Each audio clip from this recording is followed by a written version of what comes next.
أشهد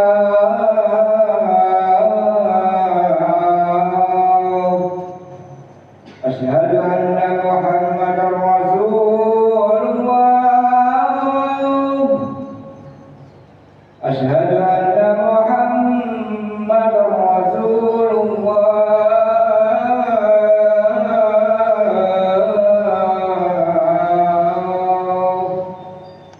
حي على الصلاة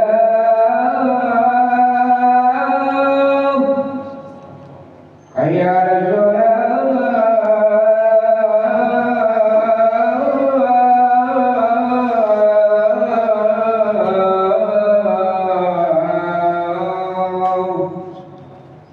حي على الفلاح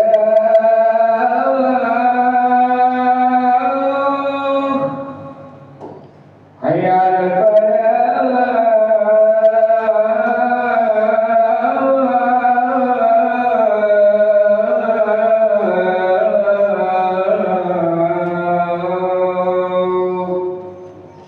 الله أكبر الله أكبر لا إله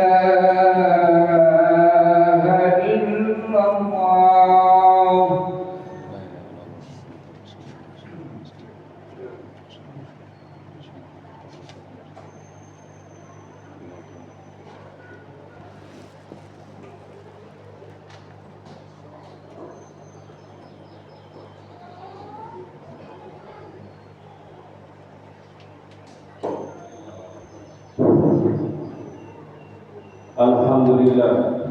Alhamdulillah Rabbil Alamin.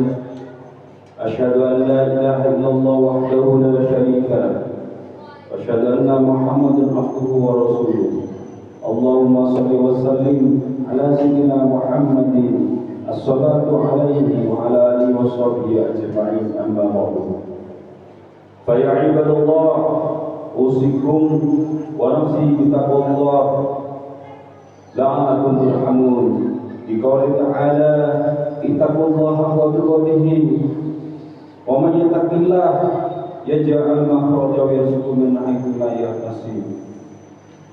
Hadirin rahimakumullah yang berbahagia, pada Jumat kali ini tak henti-hentinya kami selalu berwasiat kepada saya sendiri dan kepada semua jemaah yang hadir untuk selalu meningkatkan takwa kepada Allah Subhanahu wa taala dengan menjalankan segala perintahnya dan menjauhi segala larangannya melalui pesan risalah dari Al-Qur'an maupun hadis maupun dari orang-orang yang menyampaikan Quran hadis dari para rasul, anbiya, ulama, dan turun kemudian menjadi pengajian-pengajian baik melalui mimbar, melalui madrasah, sekolah, melalui musola, melalui kajian yang disampaikan oleh para muballigh, ustaz dan ustazah, sehingga kita semua bisa mendapatkan pencerahan, selalu mendapatkan tuntunan dan mendapatkan rahmat Allah Subhanahu wa taala,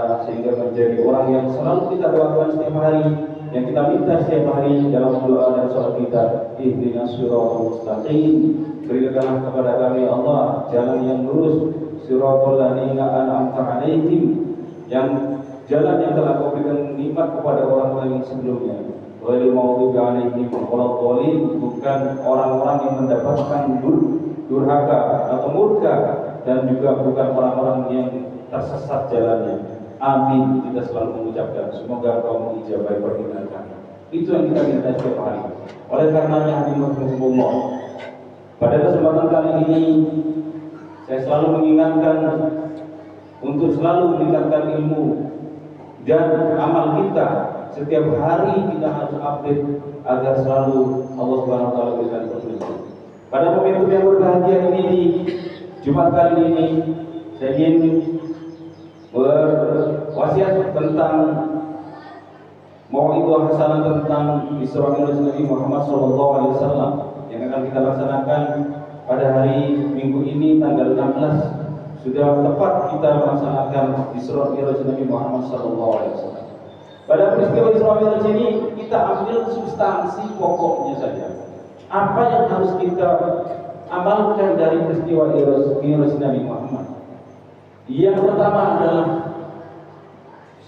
pesan dari Isra Mi'raj ini adalah tekanan kesusahan hidup yang tidak dapatkan, kesedihan yang tidak dapatkan kalau kau bersabar dan memasrahkan kepada Allah. Allah ganti dengan hiburan yang lebih baik dan lebih kuat.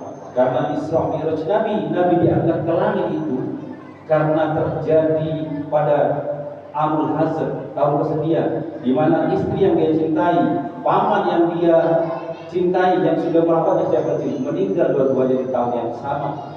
Sedih Nabi itu, kemudian Allah memberikan hadiah. Apa hadiahnya? Diangkat ke langit untuk bertemu Allah langsung. Ini Masya Allah. Tidak ada Nabi dari 124.000 Nabi yang diangkat dari Rasul 313, yang kemudian wajib diimani 25, yang kemudian bisa langsung dekat dan bertemu dengan Allah langsung, tidak ada kecuali Nabi Muhammad SAW. Ibrahim sering diajak bicara, tapi tidak pernah bertemu langsung. Namanya Khalilullah. Musa sering diajak bicara sama Allah sejak ngobrol, diajak dengan diberi gelar Khalilullah, tapi tidak pernah bertemu dengan Allah langsung. Bahkan Musa pernah minta kepada Allah untuk melihat langsung. Allah kasih tahu, nggak bisa kamu lihat langsung cahaya Allah, bahaya. Dia dalam gunung di sekitarnya. Waktu itu di Gunung Tursina, gunung itu besar, kuat, lebih kuat dari badanmu 1 juta kali lipat. Tapi gunung itu akan pecah. Firman-Nya aja diturunkan, Quran aja diturunkan, di gunung itu akan pecah. Kata Musa, ya Allah, gak apa-apa, dicoba. Akhirnya Allah turunkan cahaya pantulannya, rahmatnya ke gunung. Musa terpelanting lalu pingsan selama 1-2 jam. Setelah bangun dia langsung sujud kepada Allah bahwa dia beriman dan tidak akan minta langsung melihat Allah. Karena kekuasaan itu luar biasa. Hanya Nabi Muhammad yang bisa seperti itu. Nabi kita, Nabi yang kita dambakan yang syafaatnya. 70% kata Nabi, surga itu dikapling untuknya Muhammad SAW, untuk umatnya Muhammad. 30%-nya dibagi untuk umatnya Nabi Adam sampai Nabi Isa alaihissalam. Luar biasa. Kita harus bersyukur punya Nabi itu. Makanya kita tahu apa yang kita tahu lagi. Pertama, panjenengan kalau sedih, kejadian itu sudah ditulis oleh Allah Subhanahu Wa Taala. Tidak ada orang yang mampu melewati kesedihan itu kecuali dia sadar bahwa itu takdir Allah Subhanahu Wa Taala. Kata Allah, tidak ada di dunia ini hewan yang tidak datang melatakur kecuali Allah sudah tulis rezekinya. Bahkan kata Allah, tidak ada daun yang jatuh kecuali Allah sudah takdirkan. Sadari itu hadirullah, bahwa yang terjadi kesusahan kita, kebahagiaan kita itu berkat semua sudah ditulis oleh Allah Subhanahu Wa Taala takdirnya. Dan itu baik bagi kita. Kenapa? Karena Allah sudah juga berfirman, asa antakru syai'an fa huwa khairul lakum. Bisa saja kamu untuk benci terhadap sesuatu, kejadian itu tidak kamu suka, benci terhadap kejadian itu, padahal itu menurut Allah itu baik buat kalian. Jadi apapun yang terjadi sama kita semua itu baik. Makanya harus bersekutu sama Allah, tapi tetap berusaha ikhtiar menyelesaikan masalahnya, bukan didiamkan. Gak ada utang, jangan dipikir, jangan ditangisi. Ya dipikir gimana caranya nyawa utang. Nanti Allah ikhtiarkan cari jalannya. Nah itu pesan pertama. Kesedihan akan Allah berikan kemudahan. Innama yuridullahu bikumul yusra wa la yuridu bikumul usra. Allah ingin kalian mudah, tidak ingin sulit. Fa innamal usri yusra wa innamal usri yusra. Setelah sulit pasti dapat kemudahan. Setelah sulit Allah berikan pintu 2 kemudahan. Yang pertama itu. Yang kedua adalah Allah. Sedihnya Nabi kemudian diangkat. Yang kedua adalah keyakinan totalitas kepada Allah bahwa Allah bersama kita.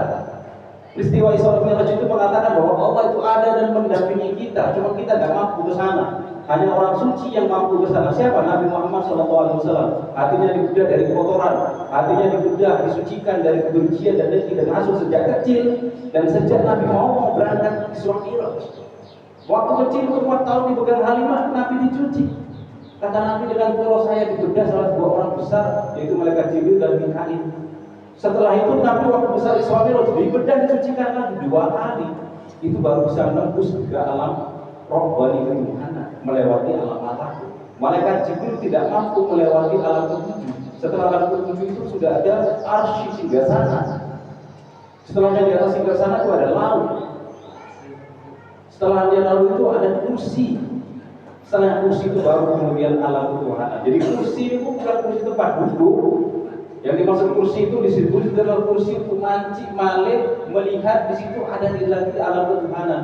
Namanya alam Rabbani. Maka Allah bertemu dengan Nabi pada waktu Isra Mi'raj itu. Al-Kausai ini sejarah cuma 2 meter. Aisyah bertanya bagaimana bentuk Allah pada waktu itu Nabi. Kata Nabi, nurun ala nur, fauqa nuri. Cahaya di atas cahaya sampai cahaya itu. Mata saya itu bergelimang dengan cahaya sampai saya tidak mampu melihat cahaya itu saking terangnya. Tapi apakah kita mampu melihat Allah? Mampu, tapi nanti di surga. Tapi sahabat bertanya, bagaimana kita menanti kalau bertemu Allah dengan di surga? Kata Nabi, nikmat yang paling besar itu bagi manusia itu cuma satu, bertemu Allah langsung dan melihatnya. Bisa kan Nabi? Bisa, kata Nabi. Pahalanya orang berpuasa nanti itu ada 2. Yang pertama diberi surga, yang kedua ketemu Allah. Nah, sahabat bertanya, bagaimana nanti kita ketemu Allah? Apakah bisa? Bisa. Bagaimana nanti wujudnya Allah kalau kita bertemu di surga itu? Kata Nabi, apakah kalian pernah lihat al-badr, rembulan pada waktu malam hari, purnama penuh? Ya tahu. Bagaimana lihatnya? Cahaya terang, indah dan menyejukkan. Begitulah kalian akan nanti menjaga Allah Subhanahu wa Ta'ala. Cahaya di atas cahaya. Hari Allah, keyakinan kita kepada Allah bahwa Allah melihat dari peristiwa Isra Mi'raj. Jadi kalau jenengan itu kalau dalam ilmu syariat, kenapa kalau kita kencing itu jangan berdiri, disuruh duduk karena Allah tahu, Allah lihat. Masa jenengan tak malu gitu maksudnya. Tidak boleh kencing di lubang, di kencing yang berlubang, jalan-jalan berlubang karena takut ada binatangnya mengganggu binatang. Tidak boleh di tempat manusia, tidak boleh menghadap matahari dan membelakangi rembulan, atau menghadap bulan membelakangi matahari, tidak boleh. Menghadap ke timur sama barat tidak boleh. Harus ke itu fikihnya. Tapi substansi tujuan dari situ adalah menghormati. Karena matahari dan bulan itu bagian dari penting dari bumi dan langit sisi alam ini. Makanya Allah Subhanahu wa Ta'ala kalau manusia bersumpah atas nama Allah, kalau Allah bersumpah atas nama makhluknya yang sangat dahsyat fungsinya. Contohnya wasyamsi wa duhaha, Allah bersumpah demi matahari, berarti matahari penting. Waktu Tuhan penting. Wal qamari, demi bulan, berarti bulan penting. Wal jibal dan kami jadikan gunung itu sebagai pasar, berarti gunung itu penting. Menurut ilmu geografi semuanya tahu. Seandainya nggak ada gunung, gunung itu poros tengahnya dari bumi. Seandainya tidak ada gunung, manusia berjalan tidak akan bisa lurus, pasti dia terpental karena bumi berputar dengan cepat dan tidak ada porosnya. Manusia pasti jatuh berkali-kali setiap detiknya. Maka Allah letakkan gunung. Jadi gunung itu penting juga, dijaga eksistensinya. Bukan disembah gunungnya, dia tadi terus disembah, bukan, itu utama musyrik. Allah menciptakan itu agar jangan tahu kalau Allah itu agung dan kuat. Kauniyah, ayat-ayat yang kelihatan mata agar kita imannya lebih yakin. Oh Allah ada. Iwak kok iso dijerobani, terus iwak itu kapan turun? Oh iwak gak turun. Oh ono ya, binatang gak turun ya ikan. Oh berarti Gusti Allah bisa juga gak tidur. Yang menciptakan pasti gak tidur. Lawang yang diciptakan bisa gak tidur, apalagi yang menciptakan. Musa pernah bertanya, ya Allah bagaimana engkau menjaga bumi? Apakah engkau pernah tidur? Allah saya tidak pernah tidur Musa. Bagaimana? Ya kamu pegang aja botol. Musa pegang botol selama 3 hari sampai 3 hari dan ngantuk, matanya sudah mulai merah, hitam, lalu begitu ngantuk 1 detik, botol langsung dibuat dari jatuh. Kata Allah, begitulah kalau aku bertidur 1 detik saja, bumi akan bertabrakan dengan pelan-pelan dan terjadi kiamat. Subhanallah. Jadi genggaman nafas jiwa dan jantung kita dipegang oleh Allah Subhanahu wa Ta'ala melalui para malaikat. Yakin Allah bersama kita hari ini. Yang ketiga yang paling penting adalah pesan terakhir adalah perintah sholat. Sholat itu perintahnya bersama dengan wudhu. Ketika sholat itu sudah turun, wudhu otomatis Bapak Ibu. Jadi wudhu itu adalah bagian dari syariat sholat. La sholat liman la wudhu'a, kata Nabi, tidak sah sholat seseorang jika tidak wudhu. Tapi perintah sholatnya yang turun, bukan wudhunya. Begitu baik kemudian wudhunya. Nah ini yang saya mau tekankan, panjenengan kalau wudhu dan sholat harus benar syariatnya. Nomor 1 tentang syarat suci sholat dulu. Syaratnya sholat ada 5. Nomor 1 tunggal, semerat kiblatnya dulu. Kalau penuh gimana? Kira-kira saja pakai menggunakan matahari. Kalau tertutup, tidak tahu arah, ijtihad. Kalau dalam misalnya naik kapal laut bingung mau ijtihad sama mawon. pasti sah. Yang kedua harus suci, hadis besar. Hadis besar jadi kalau mandi sama hadis kecil juga harus suci, wudu. Nah ini kadang-kadang orang-orang kebanyakan wudu niatnya dibaca di awal, tapi hatinya tidak baca. Dalam ilmu syarat fikih yang disebut dia itu qasdu syai' muqtaranan fi'lihi, menyengaja sesuatu bersamaan dengan pekerjaannya. Kalau panjenengan baca niat saja didapatkan di awal nawaitul wudu atau nawaitul ghusla li rabbil atasil akbari, tapi niat di hatinya tidak bersama dengan membasuh wajahnya, maka tidak sah. Sunnah melafazkan tapi wajib mengucapkan di dalam hati. Nah itu begitu jenengan wudu dibasuh dengan air, di hati harus mengucapkan niat unsur wudu krono ngilangi hadas kiri wajib karena Allah. Itu yang sah, Bapak Ibu, yang disyariatkan. Itu hadirin jemaah Allah. Jadi wudunya penting panjenengan. Wudu itu urutannya dari tangan sampai siku, ujung kaki sampai mata kaki, bukan dari lutut. Balik panjenengan. Kalau di Quran jelas kan, diruusikum, kepalanya, wajahnya jelas. Niatnya dulu, kemudian bersama dengan wajah, habis itu kemudian membasuh kedua tangan dari tangan sampai siku, dari siku ke tangan, jangan kebalik. Nah setelah itu selesai baru sunnahnya sampai lebih, itu pula dibolak-balik baru sunnah. Yang penting wajib itu harus pelajari. Kalau tidak bisa nyentuh air, pakai tayamum. Tayamum itu cuma 2 kali, ya mengambil debu untuk wajah, ambil debu untuk tangan. Dan tayamum itu hanya bisa dilaksanakan untuk 1 kali sholat. Duhur tayamum, asar tayamum lagi, maghrib tayamum lagi. Itu bedanya debu dengan air. Kalau wudu itu air, kalau tayamum debu. Itu untuk darah boleh. Semua dimudahkan sama Allah. Perjalanan di posor, di jamak. Posor itu berarti diringkas dari 4 jadi 2, sholat yang 4 jadi 2. Yang subuh sama maghrib tidak berlaku di jamak, digabung. Zuhur sama asar mana duluan silakan. Jamak takdim atau jamak takhir. Zuhur dengan asar dulu atau asar dengan zuhur silakan. Kalau Imam Maimun sarankannya yang akhir.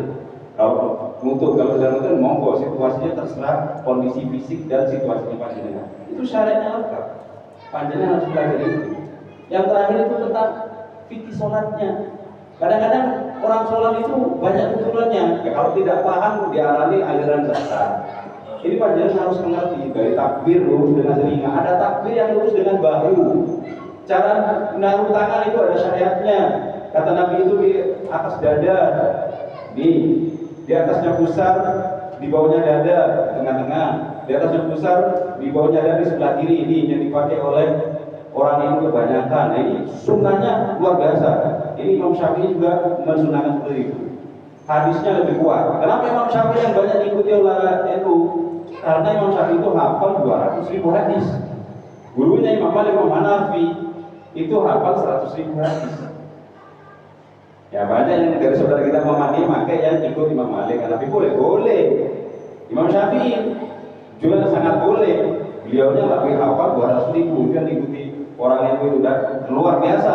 Panjenengan jangan usah tanya tentang dasarnya. Kalau mengulik, wah panjang itu. Hadis yang lengkap total, termasuk kunut itu ada hadisnya, 6 hadisnya nih. Mulai dari kunut yang asalnya dari kunut itu berkul balak atau peperangan sampai kunut subuh itu asalnya dari kejadian itu, baru ada subuh. 4 kunut itu menjelaskan bahwa kunut itu ditinggalkan semua saat sholat 5 waktu. Ada 2 hadis yang menjelaskan illa subha katanya, kecuali subuh. Hatta farqul dunia Nabi tetap mempertahankan kunut itu sampai Nabi meninggal. Itu dasarnya sunat. Ada sah, tapi hukumnya sunnah, Pak. Jadi tidak perlu tengkaran itu yang monggo pakai sunnah monggo, yang nggak pakai sunnah monggo. Yang penting jangan saling menjelekkan orang lain tanpa dasar. Itu yang bahaya. Itu dosanya nanti dosa 2 kali lipat. Karena itu sudah masuk ke dosa hati. Jadi inti dari sholat itu tadi mengetahui bagaimana syarat-syarat itu. Yang kedua khusyuknya, bagaimana kita khusyuk kepada Allah. Yang ketiga tujuan dari wudhu dan sholat itu adalah menyucikan hati agar hati kita bersih dari penyakit hasut, dengki dan seterusnya. Memang tidak bisa langsung, harus betul lagi ya, sabar, kemudian dicoba lagi sampai kita bisa mencapai kebaikan dalam menyucikan hati kita. Jadi kesimpulan dari khutbah kali ini tentang peristiwa Isra Mi'raj yang pertama adalah yakini Allah dengan totalitas, yang kedua dengan berarti untuk belajar, yang ketiga selalu musyawarah tentang kebaikan masalah fikih, masalah agama, masalah dasar-dasar ibadah, dan juga tentu tentang masalah dunia. Kita harus menyimbanginya dengan sholat yang benar, dengan arahan yang benar, pikiran yang benar, agar kita tidak jadi orang yang salah dan berburuk sangka kepada orang lain. Jika ada yang berbeda, silakan langsung ditanya, jangan langsung menyalahkan.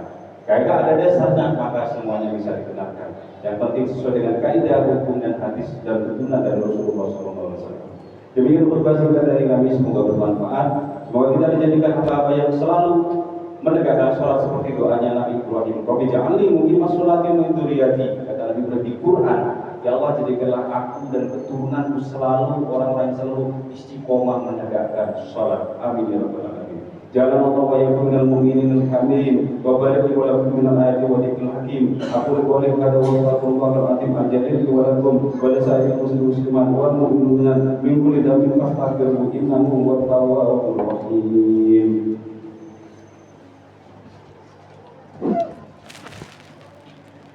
Allahumma shalli ala sayyidina Muhammad wa ala ali sayyidina Muhammad.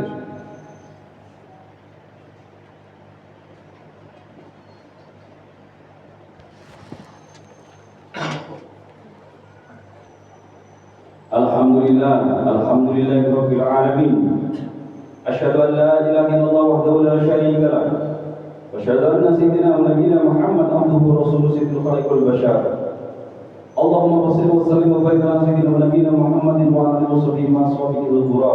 Amma ba'd fa ya ibadallah ta'ala insani illahi wa fudalil khabar wa taqwa amanakum an ma zajar wa alamu anna Allah ma'akum ya'lamu wa dawabi nafsi wa sanna bi malaikatihi wa jibril qudsi wa salasta bikum ayyuhal mu'minun wa rayya insi wa jinni. Faqala ta'ala mukhbiran wa amiran. Bismillahirrahmanirrahim. Inna Allaha wa malaikatahu yusholluna 'alan nabi ya ayyuhalladzina amanu shallu 'alaihi wa sallimu taslima.